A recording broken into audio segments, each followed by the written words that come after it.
Hi everyone. இப்போ பார்த்தீங்கன்னா ரெண்டு வகையான விஷயங்கள் இருக்குது. ஒன்று வந்து செல்ஃபிஷ்னஸ், இன்னொன்று வந்து செல்ஃப் லவ்.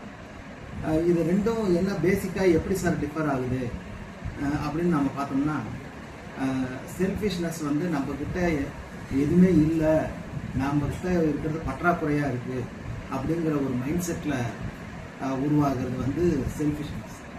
செல்ஃப் லவ்ங்கிறது எப்படி உருவாகுதுன்னா, நமக்கு இவ்வளவு கொடுத்துருக்குறாங்க, மேலே இருக்கிற கடவுளோ அல்லது ஆதி மூலமோ நமக்கு இவ்வளவு கொடுத்துருக்குது அப்படின்னு சொல்கிறதுனால நமக்கு நாமளே நிறைவு தரக்கூடிய வகையில் எல்லாம் நமக்கு கிடைச்சிருக்கு அப்படின்னு நினைக்கிறதுனால வரக்கூடியது செல்ஃப் லவ்.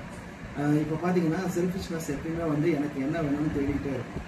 ஆனால் செல்ஃப் லவ் வந்து பார்த்தீங்கன்னா எனக்கு கிடைச்சதுக்கு நன்றி உணர்வாக இருக்க. இப்போ நம்ம கிடைச்சதுக்கு நன்றி உணர்வாக இருக்க பார்த்தீங்கன்னா இன்னும் நிறையா நம்மளை நோக்கி வரங்கள் எல்லா விஷயங்களும் வரும். இல்லை நமக்கு கிடைச்சத நெகட்டிவாக நம்ம நினைக்க எனக்கு பத்தலை நினைக்கிறப்ப இருக்கிறவங்க போகக்கூடிய சூழ்நிலை உருவாகும். அதனால் செல்ஃப் லவ் எதுவாக இருந்தாலும் செல்ஃப் லவ் நல்லது அப்படிங்கிற விஷயம்.